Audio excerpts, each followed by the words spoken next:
In 3 weeks, voters will decide the fate of the San Diego Chargers' former home.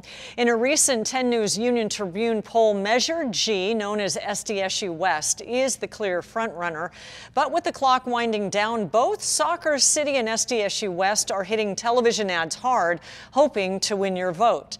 And Team 10 investigator Adam Racusin is looking at those ads and separating fact from fiction. Measure E, Measure G, Soccer City and SDSU West. Here's what they're after.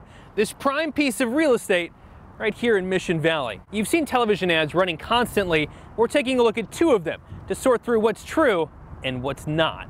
Hey, we start with Measure E. Soccer star Landon Donovan asks 2 people if they want to see the future.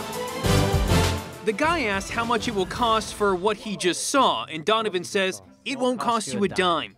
We find that statement to be in a gray area.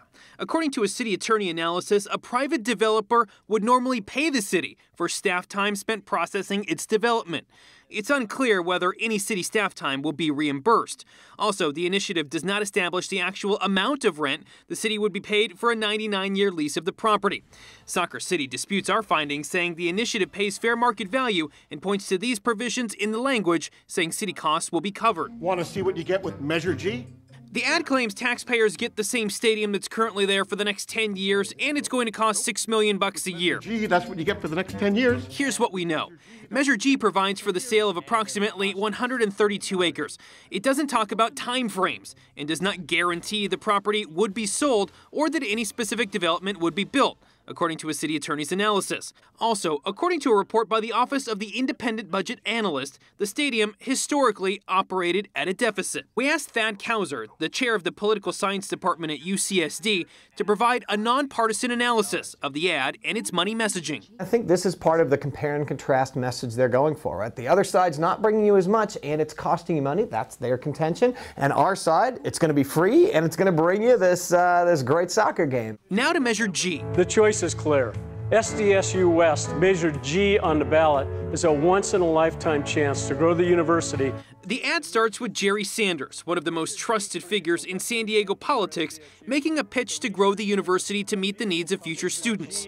He calls it a once-in-a-lifetime opportunity. Now, it might be the opportunity of now, but no one can predict the future. Measure G creates a western campus for SDSU with a research center, a beautiful public park along a restored San Diego River, affordable housing, and a home for SDSU football and soccer. We find that statement to be somewhat misleading. All of that could happen.